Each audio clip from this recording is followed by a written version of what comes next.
Φεβρουάριος 2009. 2 πυρκαγιές καρμπών, με την πρώτη όμως να κάνει διεθνώς ρεζίλη τη χώρα μας.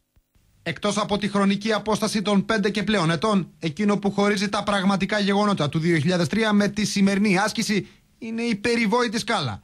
Τότε οι επιβάτες πηδούσαν πάνω σε μπαλέτες και σκαμπό για να απεγκλωβιστούν, ενώ επιστρατεύονταν ακόμη και σκάλες από το αεροδρόμιο.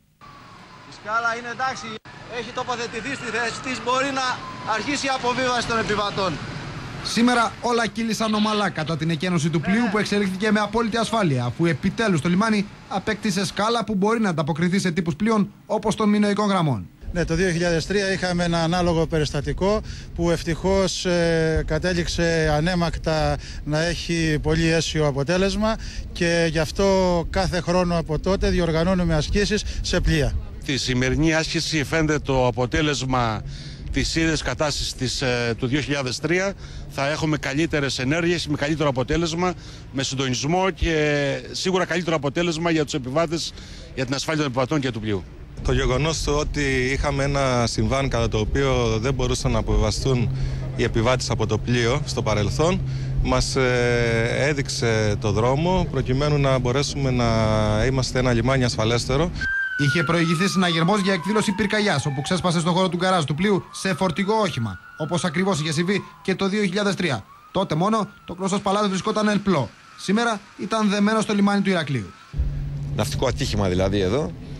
Απέδειξε η άσκηση ότι είμαστε σε ετοιμότητα, ότι έχουμε άριστη συνεργασία με την πυροσβεστική υπηρεσία και με τις υπόλοιπες υπηρεσίες του λιμένα και φάνηκε ότι είμαστε έτοιμοι να αντιμετωπίσουμε οποιοδήποτε περιστατικό συμβεί στο λιμάνι. Η αντίδραση πυροσβεστικής και λιμενικού ήταν άμεση, τόσο στο εσωτερικό του πλοίου με την κατάσβεση της πυρκαγιάς, όσο και από θαλάσσης με το πλωτό πυροσβεστικό μέσο. Πιστεύω ότι η άσκηση εστέφθη με επιτυχία και ελπίζω να μην συμβεί ποτέ ένα περιστατικό πραγματικό. Μάλιστα, σύμφωνα με το σενάριο, κάποιος από τους επιβάτες έχασε την ψυχραιμία του πέφτοντας στη θάλασσα.